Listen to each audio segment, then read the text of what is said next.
మొత్తం Congress. Welcome to hit TV. నేను మీ నిర్మల. ప్రస్తుతం మన హిట్ టీవీ స్టూడియోలో ఒక ముఖ్యమైన వ్యక్తి ఉన్నారు. ఫైర్ బ్రాండ్ అని కూడా చెప్పొచ్చు. ఎందుకంటే తెలంగాణ భవన్లో ఎప్పుడు ఏ మీటింగ్ జరగనివి బీఆర్ఎస్ తరఫున మాత్రం చాలా గొంతును పెద్దగా చేసుకొని కూడా బీఆర్ఎస్ తరఫున కేసీఆర్ గారి తరఫున ముఖ్యంగా నేనున్నాను అంటూ కూడా ప్రతి సవాల్ని కూడా ధైర్యంగా ఎదుర్కొంటూ తను సవాల్ విసిరడంలో ముందుంటారని కూడా చెప్పొచ్చు. తనే బీఆర్ఎస్ కార్యకర్త కూడా. తన పేరు మంజుల, హోల్ సిటీ. మంజుల గారు మన ముందు ఉన్నారు ఇప్పుడు హిట్ టీవీ స్టూడియోలో. ఎందుకంటే రేపు కాంగ్రెస్ ప్రభుత్వము, తెలంగాణ రాష్ట్ర ప్రభుత్వము అంగరంగ వైభవంగా కూడా విజయోత్సవాలు కూడా జరిపించుకోబోతుంది. కానీ చాలామంది ప్రజలు కావచ్చు, అలాగే ప్రతిపక్షాలు కావచ్చు, ఏం సాధించారు అని చెప్పేసి విజయోత్సవాలు జరుపుకుంటున్నారు అని కొంతమంది అంటూ ఉన్నారు. అదే కాదు, చాలా విషయాలు ఉన్నాయి.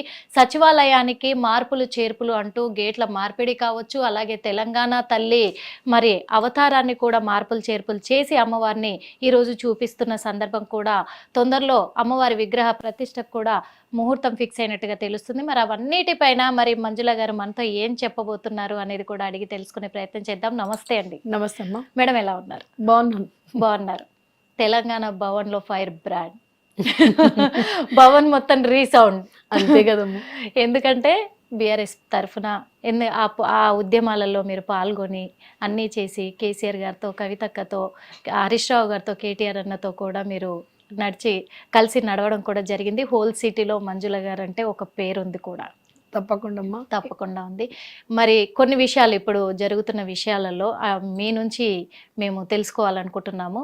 ఎందుకంటే చాలామంది ప్రజలు అంటున్నారు, అదే కాకుండా ఇప్పుడు కాంగ్రెస్ ప్రభుత్వం ఒక ఎలిగేషన్ చేస్తుంది. ఏమని అంటే 10 సంవత్సరాలుగా కేసీఆర్ గారు ప్రభుత్వంలో ఉండి, అధికారంలో ఉండి ఏమీ చేయలేదు ప్రజలకి, కానీ మేము 10 నెలల్లో చేసి చూపించామని అని చెప్పేసి కాంగ్రెస్ కార్యకర్తలు అంటున్నారు. సీఎం రేవంత్ రెడ్డి గారు కూడా అంటున్నారు. మరి 10 సంవత్సరాల పాలనలో మరి కేసీఆర్ ఎందుకు చేయలేకపోయారు? నేను మళ్ళీ తెలంగాణ ప్రజలకు ఒకసారి నమస్కారం చెప్తున్నానమ్మా. తెలంగాణలో కేసీఆర్ గారు ఏమీ చేయలేదు అన్న వాళ్ళను మూర్ఖులు అనుకోవాలి. కాంగ్రెస్ పాలన ఈ 10 నెలలు కాదు, 50 సంవత్సరాలు కూడా వాళ్ళే పాలించారు. అది మర్చిపోయినట్టుండ్రు. కాంగ్రెస్ మార్పుల 50 సంవత్సరాలు అనేది కూడా మర్చిపోయినరు. కాబట్టి కాంగ్రెస్ వాళ్ళలో మైండ్ దొబ్బిందని ఇంకో ఛానల్లో కూడా చెప్పిన, పిచ్చోళ్ళు ఒకటి అయిపోయినరు. రేవంత్ రెడ్డి చేతిలో తెలంగాణను పెట్టిన తర్వాత పిచ్చోళ్ళు అయినరు. సీనియర్స్ కూడా ఏమనలేకపోతున్నారు ఈ చిట్టినాయుడిని దిక్కించి. ఎందుకంటే ఎక్కడ అంటే అందరిని అన్నాడు కదా, తను అన్నది ఏంటంటే తొక్కుకుంటా శవాల మీద తొక్కుకుంటా పేగులు వేసుకుంటా వచ్చినోడు రేవంత్ రెడ్డి. కాబట్టి గత 50 సంవత్సరాలు కాంగ్రెస్ పాలనే, గత 10 సంవత్సరాలు బాపు కేసీఆర్, తెలంగాణ వచ్చిన తర్వాత 10 సంవత్సరాలు కేసీఆర్, ఆంధ్రప్రదేశ్ ఉన్నప్పుడు కాంగ్రెస్, తెలంగాణ వచ్చిన తర్వాత 10 నెలలు పాలించిండు రేవంత్ రెడ్డి. కాబట్టి మార్పు అనేది ప్రజలు చూస్తున్నారు. ఆ చిట్టినాయుడు వాడు అంటే వాడు 50 సంవత్సరాల కింద లేకుండే, కాంగ్రెస్ లో లేకుండే కదా. అప్పుడు సోనియా గాంధీ ఆయనకు దయ్యంలాగా కనిపించింది. ఇప్పుడు సోనియా గాంధీకే పుట్టినా అంటున్నాడు, తల్లి అంటుండు. మా తల్లిని ఏమంటాం? వాడు ఎప్పుడు అంటారు కదా, పిచ్చోడు, ఒక సైకో, డ్రగ్స్ తీసుకునేటోడు ఎప్పుడు ఏం మాట్లాడతాడో తెలియడు. వాడు సైకో ఒకడు, సైకో. కాబట్టి 50 సంవత్సరాలు మర్చిపోయిండు, 10 సంవత్సరాల తెలంగాణలో అభివృద్ధి మర్చిపోయిండు. ఇప్పుడు వాని చేతిలో పెట్టినము, వాడు పిచ్చోన్లాగా మాట్లాడుతున్నాడు. అంటే ఇండైరెక్ట్ గా మీరు పిచ్చేడు చేతిలో రాయి పెట్టారన్న. రాయి లేదు, ఇప్పుడు బాంబు ఉంది అని చేతిలో. రాయి కొత్తలు అనుకున్నాం, ఏదో రాయి పట్టుకున్నాం పిచ్చోని చేతిలో అనుకున్నాం. ఇప్పుడు రేవంత్ రెడ్డి చేతిలో రాయి లేదు, బాంబు ఉంది. ఎందుకు అంటున్నా అంటే హోమ్ మినిస్టర్ కూడా వాని చేతిలోనే ఉంది. ఇప్పుడు విద్యాశాఖ వాని చేతిలోనే ఉన్నది. ఒక 8 మినిస్టర్స్ వాని చేతి కింద పెట్టుకున్నాడు. వాడైగా నేనే రాజు నేనే అంటాడు కదా, అట్లాంటి పాలన తీసుకొచ్చిండు రేవంత్ రెడ్డి. ఆ రేవంత్ రెడ్డి గురించి మాట్లాడడమే వేస్ట్ అనుకుంటున్నాను నేనైతే. ఫస్ట్ వాడినంత వేస్ట్ ఇప్పుడు, ఎందుకంటే వాడిని భరించాలిగా. వసుదేవుడు అంత తోడు గాడిది కాలు పట్టినట్టు అయిపోయింది మా పరిస్థితి. వాడు గాడిది, మేము వసుదేవుడు. తెలంగాణ ప్రజలందరూ వాడు చెప్పినట్టు వినాలి, లేకుంటే వాడు బాంబులు, లేకుంటే అరెస్టు, కాల్చుడు. తెలంగాణలో అభివృద్ధి లేదని చెప్పుకునేటోడు రేవంత్ రెడ్డి అట్లాంటి పిచ్చోడు ఒకటే చెప్పుకుంటాడు. ఎందుకంటే మైండ్ పనిచేయడానికి అభివృద్ధి కనిపించదు, మైండ్ పనిచేస్తలేదు. అంటే మరి మీరు అంటున్నారు కదా అభివృద్ధి జరిగింది 10 సంవత్సరాల పాలన. మేమనడం కాదు తల్లి, మీకు మళ్ళీ అదే చెప్తున్నా. మేమనడం కాదు, తెలంగాణ రాకముందు ఎట్లున్నది, ఇవన్నీ అయితే మీడియా అయితే ఇప్పుడు చాలా ఉన్నది అభివృద్ధి, అప్పుడైతే ఏం లేకుండే. ఇప్పుడు చూసుకోండి, అప్పుడు చిత్రాలు ఇప్పుడు చిత్రాలు, అప్పుడు ఎట్లుండే, ఒకప్పుడు నల్లగొండ ఎట్లా ఉండే, మరి అంత అభివృద్ధి జరిపించినప్పుడు వాడు మాట్లాడింది వాడే కదా. ఇప్పుడు వాడు ముఖ్యమంత్రి అయిండు, వాడి చేతిలో చిట్టిన ఆయన చేతిలో పెట్టేసిర్రు, వాడు ఏది చెప్తే అదే నమ్మాలి ఇప్పుడు. లేకుంటే వాడు బాంబులు వేపిస్తాడు, లేకుంటే చంపేపిస్తాడు, అరెస్టులు చేపిస్తున్నాడు. ప్రశ్నించే గొంతును నొక్కేటోడు రేవంత్ రెడ్డి. బూతులు బాగా విన్నారు, ఎంటర్టైన్మెంట్. ప్రజలకు కూడా మార్పు ప్రజలకు కూడా మార్పు తెలియాలి. అభివృద్ధి చేయనప్పుడు ఒకప్పుడు మనం బయట పోయి బతుకుతుంటాం తల్లి, మన మహబూబ్ నగర్, కరీంనగర్. అభివృద్ధి జరగలేదు, మన కళ్ళు మళ్ళీ పచ్చకామరలోనికి అంతా పసుపు అంటారు కదా, వానికి ఏం అభివృద్ధి తెలుస్తలేదా? ఇప్పుడు ఈ రోజు ఇంత చిన్న ఏడాది నుంచి 2 ఏళ్ల పిల్లలకు అడిగితే అభివృద్ధి ఏందో చెప్తారు.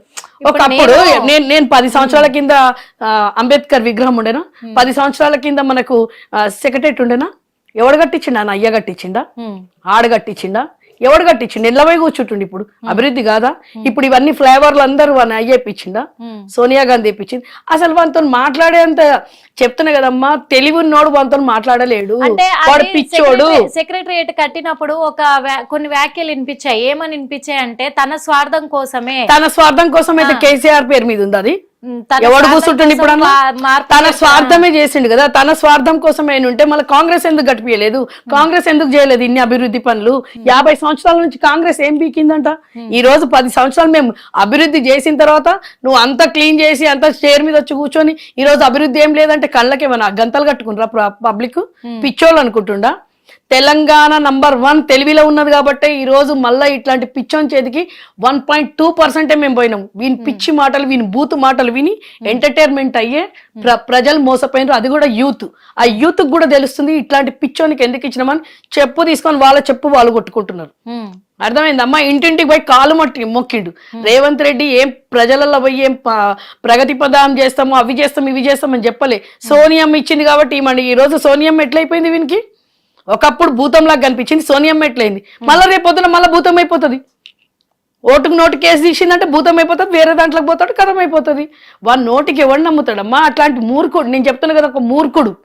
ఈ రోజు ఒక మూర్ఖుడు అంటారు కదా, ధృతరాష్ట్రానికి కంతలుగా అది కట్టేసినట్టు కట్టేసి వాడు పాలన చేస్తుండే. ఈ రోజు ఒక ధృతరాష్ట్రుడు ప్రజలకు కట్టారంటారా కళ్ళకు గంతలు? రేవంత్ రెడ్డి గట్టిండ్రు, వానికి ప్రగతే కనిపిస్తలేదంటే ఏమంటాడు? ఆంధ్రాకి ప్రగతి చేయడానికి చూస్తున్నాడు. తెలంగాణను పడేసి ఆంధ్రాను ప్రగతి పదంలో చూపించడానికే ఈ రోజు హైడ్రా తీసుకొచ్చిండు రేవంత్ రెడ్డి. కూడా మరి బీఆర్ఎస్ ప్రభుత్వము అంత అభివృద్ధి చేసినప్పుడు మరి ఎందుకు గెలవలేకపోయింది? ఎందుకు గెలవలేకపోయిందంటే ఇట్లాంటి మూర్ఖుడు మాటలు, బూతులు మాట్లాడింది కదా. పొద్దున్న లేస్తే బూతులు. ప్రజలకు ఎంటర్టైన్మెంట్ అనిపించింది. మార్పు ఏం చేస్తాడు అనుకోడు? మార్పు చూసిండు కదా. 2 నెలలు 3 నెలలనే ఏడుస్తున్నారు పబ్లిక్, రోడ్ల మీద గురికొస్తున్నారు. పోలీస్ వాళ్ళని రోడ్ల మీదకి తీసుకొచ్చారు, కలెక్టర్ ను కొట్టిపిచ్చే స్థాయికి తీసుకొచ్చిండు. మార్పు ఇదంతా. మహిళలు కొట్టుకునే స్థాయికి, గురుకులాలలో 52 మంది విద్యార్థులు చనిపోయినారు, రేపులు అవుతున్నాయి. ఇవన్నీ మార్పే. 10 సంవత్సరాలలో చేయలేని మార్పు రేవంత్ రెడ్డి చేసిండు మార్పు.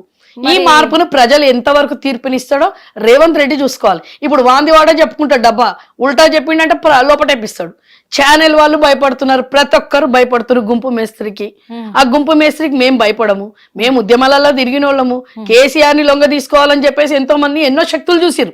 ఈ రోజు కవితక్కని కూడా చెయ్యాలని చెప్పేసి వీనికి మోదీది ఉన్నది, రాహుల్ గాంధీది ఉన్నది, వీళ్ళందరూ సపోర్ట్ చంద్రబాబు నాయుడుది ఉన్నది, చిట్టినాయుడికి ఇస్తున్నారు. కాబట్టి ఈ రోజు ప్రగతి పదంలోకి తీసుకుపోతుండ్రు కాబట్టి కేసీఆర్ ని అనగదొక్కడానికి చూసిండ్రు. ఎంత అనగదొక్కుతారో అంత రేంజ్ లో మళ్ళీ కేసీఆర్ బయటకు వస్తున్నాడు. తెలంగాణ తీసుకొచ్చిన బాపు మా కేసీఆర్. వీడి చరిత్రలో వీడు కొట్టుకపోతాడు. వీడు ఎంత అంటున్నాడో అంత కొట్టుకపోతాడు. తెలంగాణ తెచ్చింది ఎవరమ్మా? అప్పుడు ఎక్కడున్నాడు వీడు? ఎక్కడున్నాడు? నేను అడుగుతాను ఇప్పుడు, ఎక్కడున్నాడు అప్పుడు? ఈ రోజు తెలంగాణ గురించి మాట్లాడే అధికారం కూడా వానికి లేదు.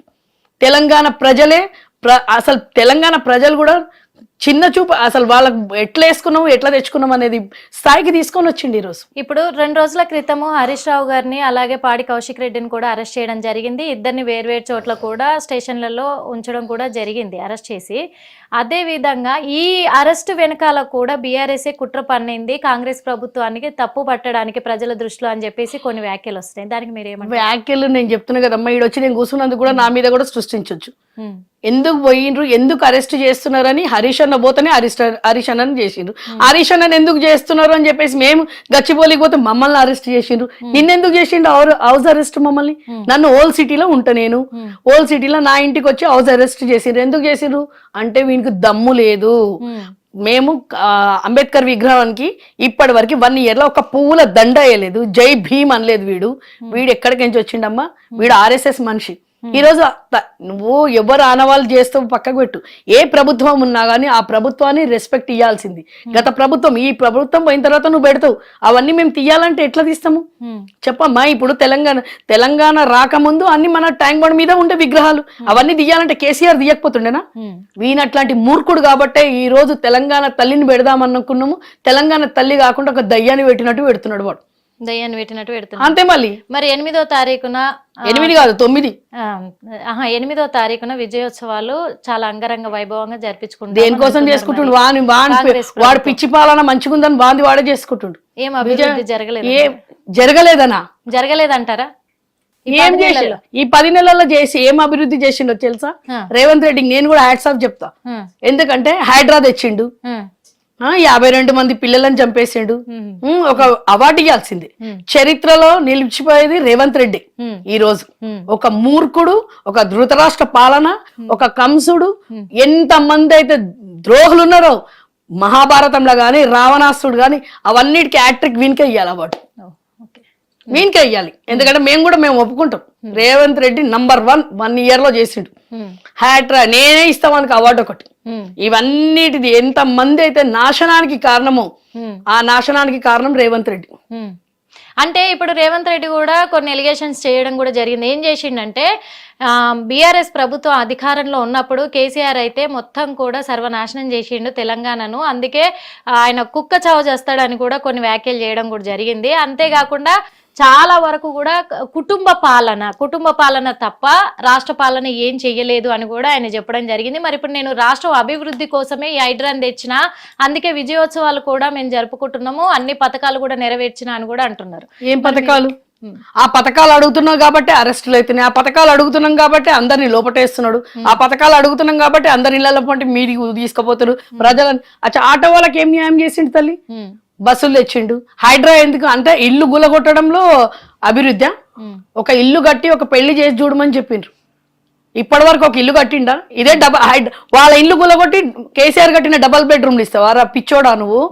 ఒక గజం భూమిలో ఒక ఇల్లు కట్టిండా అడుగు రేవంత్ రెడ్డిని. మేం చేసిన దానికే పోయి ఇనాగ్రేషన్ చేస్తుండు. వీని మొహం ఎక్కడుంది? ఒక గజానికి కూడా వీడు ఏం ముగ్గు వేయలేదు, ఒక గజానికి ముగ్గేయలే. ఇప్పుడు అన్ని ఫ్లైఓవర్, ఇప్పుడు మా దగ్గర జూ పార్క్ దగ్గర ఒక ఫ్లైఓవర్ ఓపెన్ చేస్తుండే. ఎవరిది? ఎవరు ఆయానంలో అయింది? మా దగ్గర అయింది. మేం చేసిన దానికి నువ్వు వచ్చి రిబ్బన్ కటింగ్ చేస్తున్నావు. దాని అభివృద్ధి అంటారా? అంటే సొమ్ము ఒకటిది సోకొకటిది అంటున్నారు. అత్త సొమ్ము అల్లుడు దానం చేసిరంటారు తెలంగాణలో. అత్త సొమ్ము తీసుకుపోయి అల్లుడు దానం చేసిండంటే అట్లాంటి వాడు రేవంత్ రెడ్డి. అట్లాంటి అంతే. ఇప్పుడు అత్త సొమ్ము తీసుకుపోయి అల్లుడు అని అంటే ఇప్పుడు కేసీఆర్ చేసిన అన్ని తీసుకొని సోనియమ్మకు పెడుతుండు. అప్పుడు సోనియమ్మ దయ్యం అయిపోయింది. ఇప్పుడు సోనియమ్మకి తీసుకుపోయి మూటలు ముళ్ళలు ఇస్తున్నాడు. వీడిని ఎందుకు దించుతలేరు? ఇట్లాంటి మూర్ఖుని పెట్టుకుంటారా కాంగ్రెస్ లో? సీనియర్స్ లేరా అమ్మ? ఎంతమంది అంటున్నాడు, వాడే కుల చెప్పిండు కదా. ఎంతో మంది శవాల మీద తొక్కుకుంటూ వచ్చినా కాబట్టి ఈ రోజు ఉన్నా అంటే ఎంత మందిని చంపిండో. ఈ రోజు నిన్న ఎక్కడ పోలీసు అక్కడ దగ్గర పోయి గన్ చూపిస్తున్నాడు. గన్నులు వేల్చేటోడే వీడు. ఒక సీఎం గన్నులు వేల్చుకుంటూ చూపిస్తున్నాడు అంటే ఇక అర్థం చేసుకో, ఇక జనాల మీద కూడా గన్నులు వేల్చడానికి సిద్ధం చేసుకుంటాడు. మరి న్యాయపరంగా అంత తెలంగాణ ప్రజలకు మంచి చేసిన కేసీఆర్ గారు మరి ఎందుకు ఇప్పుడు బయటకు వస్తలేరు?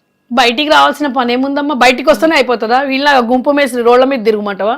మరి కాదు, ఆ గుంపు అట్లా తిరిగితే ప్రజల మాట వినమ్మా. అట్లా తిరిగి పట్టించుకుంటే ప్రజల పాలన చేసినట్ట. కేసీఆర్ ఎక్కడున్నా కేసీఆర్ ని గుర్తు చేస్తున్నారే ఈ రోజు తెలంగాణ ప్రభుత్వం. రైతు ఇవన్నీ సంక్షేమ పథకాలు లేదు. కేసీఆర్ ఎందుకు గుర్తు చేస్తారమ్మా? తెలంగాణ తెచ్చిన తర్వాత ఇన్ని సంక్షేమ పథకాలు తీసుకొని వచ్చిండు కాబట్టి మళ్ళీ ప్రజలు ఎందుకు? ఈయన జనాలలో ఉండగానే అయిపోతుందా? గుంపులలో తిరిగి ఆలెంబడి గుంపు మేస్త్రిలాగా సెక్రటరేట్ లా గుంపు మేస్త్రి అది కట్టేటప్పుడు నిలవడంగానే అంటే నేను మేస్త్రిని కాబట్టి ఎట్లా ఉన్నది ఏమున్నది అని చూసుకుంటుండు. అట్లుంటే సీఎం ఎక్కడ ఉండాలి, ఎక్కడ ఏ పొజిషన్ లో ఉండాలో వానికి ఇంగిత జ్ఞానం అనేది లేదు రేవంత్ రెడ్డికి. కాబట్టి నేను ప్రజలలో తిరగంగానే వాళ్ళకు అంటారు ఇక నాకు బండబూతులు వస్తాయి వానలాగా ఎండబెట్టి వాళ్ళ ఎంబడి తిరగంగానే అయిపోతుందా తల్లి? వాడు బిర్యానీ తింటాడు, వీళ్ళకి కారం మెతుకులు కూడా లేవు, పబ్లిక్ లో తిరగంగానే అయిపోయిందా? సంక్షేమ పథకాలన్నీ కొట్టుకుపోయినట్ట. రేవంత్ రెడ్డి ఊర్ల పొంటి దాని పొంటి తిరుక్కుంటా వాని బ్యాగులు నింపుకుంటుండు అంతే. అంటే మరి 10 సంవత్సరాల పాలనలో కేసీఆర్ అన్ని నెరవేర్చలేకపోయారు, 10 నెలల్లో మేమేం నెరవేరుస్తాం అంటున్నారు. అందుకే మేము ఇప్పటి వరకైనా సగం కంటే ఎక్కువ నెరవేర్చినాం అని అంటారు. సగం కన్నా ఎక్కువ ఏం నెరవేర్చిండంట? రైతు బీమా ఇచ్చిండటనా, రైతు బంధు ఇచ్చిండటనా, 40 లక్షలు 40 నుంచి 50 లక్షల మందికి 22 లక్షల మందికి ఇచ్చినామని వాళ్ళే చెప్పుకుంటారు కదా. ఇంక 22 లక్షల మంది వీని ఇంటికి ఎక్కడ పోవాలి? సోనియా గాంధీ దగ్గరికి పోవాలన్నా, మళ్ళీ కేసీఆర్ దగ్గరికి రావాలన్నా, ఎవరి దగ్గరికి పోవాలమ్మా? వాళ్ళే ఎంత చేసినా వాళ్ళే చెప్పుకుంటారు కదా. ఈ రోజు ప్రగతి ఎక్కడ 2500 ఇచ్చిందంటనా? ఎక్కడ పోవాలి? తెలంగాణ మహిళలు 1 కోటి మంది మహిళలకు ఇస్తా అన్నాడు. మహిళలకు మళ్ళీ తులం బంగారం ఇచ్చిండటనా? 3 నెలల పెన్షన్ ఎగ్గొట్టేసిండి ఇచ్చిండటనా? వృద్ధులది ఈ వికలాంగులది ఎక్కడ పోయినాయి అవన్నీ? ఎక్కడికించి వచ్చినాయి? ఎందుకు చెప్పి అన్ని అబద్ధాలు చెప్పి ఈ రోజు ఉన్నాడు. తెలంగాణ ప్రజలకు కూడా తెలియాలి తండ్రి ఎట్లాంటాడో, మర్మాన తండ్రి ఎట్లాంటాడో తెలియాలి. వీడు మర్మాన తల్లి RSS ముసుగులో వచ్చినాడు వీడు. ఈ రోజు తెలంగాణ కడుపులో పెట్టుకొని చూసుకున్నాడు బాప కేసీఆర్ విలువ తెలవాలంటే జనాలకు కూడా తెలియాలి. అయితే ముఖ్యంగా తెలంగాణ ప్రజల ఆత్మ గౌరవం తెలంగాణ తల్లి. మరి ఆ తెలంగాణ తల్లి విగ్రహంలో మార్పులు చేర్పులు, ముఖ్యంగా బతుకమ్మ అందరికీ ఎంత ప్రతీకగా నిల్చున్న ఆ బతుకమ్మనే తీసేశారు ఈ రోజున. మరి ఆ మార్పులు చేర్పులు